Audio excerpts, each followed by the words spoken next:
در این فصل نویسنده گفتن منبع ما تصویری بزرگ از محیط رسانه‌ای را نشون می‌دهند تا ما بتوانیم ببینیم مسئله اطلاعات چقدر بزرگ است. روش که شما با این مسئله کار بکنید معمولاً برای شیوه روزمره خوب است، اما کار آمدی این روی کرد در بلند مدت مورد سؤال است. یعنی معایب این وضعیت در بلند مدت خیلی بیشتر از مزایا در مورد کوتاه مدت است.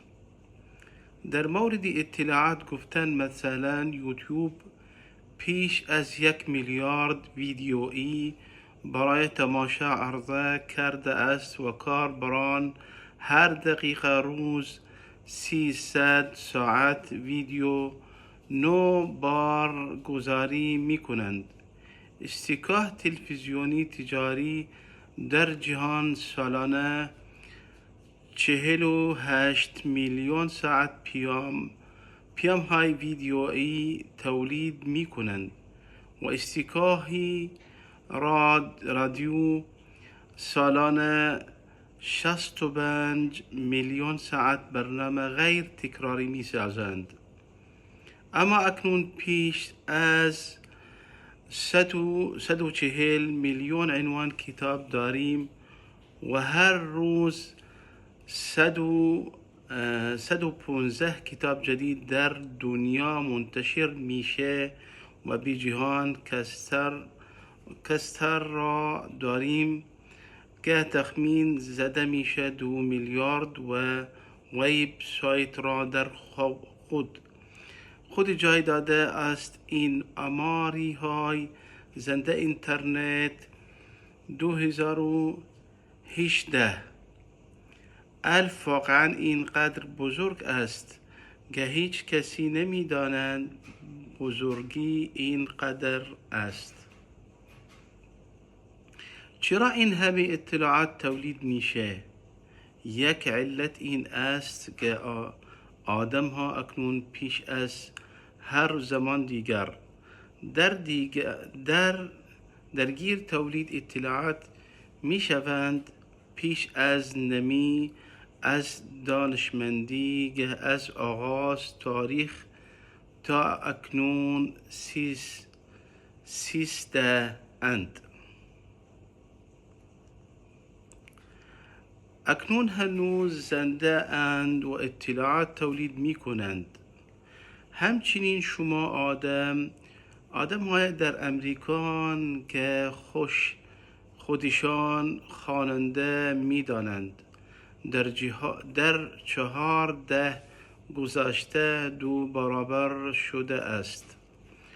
شما را هنرمندان 3 برابر شده است و شما را نویسندگان هم 5 برابر شده است. نویسنده گفتند در مورد انتشار اطلاعات مثلا وقتی هنرمندان حرفه ای پیا مدتان را پی ثانی بی میلیون ها نفر بر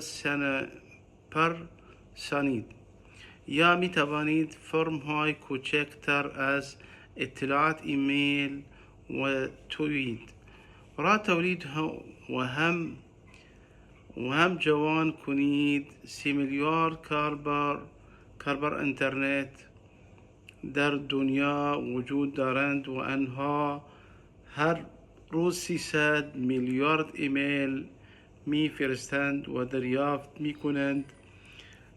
کاربران توییتر هر روز پیش از 500 میلیون توییت می کنند و فیسبوک گزارش کرده است که هر روز 100 میلیون عکس روی این پلتفرم بارگذاری می شود. هر کدام از ما بیشه و این توده اطلاعات می فزاییم تا گرمی کوین شما با چک کردن تلفن استفاده از GPS فرستادن، ایمیل توییت کردن و فرسته کردن در فیسبوک 100.8 تریلیون پای در سال اطلاعات تولید می کند. این مقدار برای روزانه بر کردن 9 CD رام کافی است.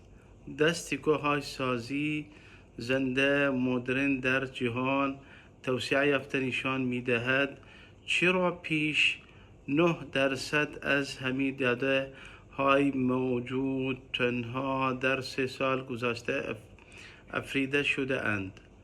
تا گر ادامه می دهد و این وضعیت رشد سرسام‌لوری دارد و اطلاعات دیجیتال در سال 44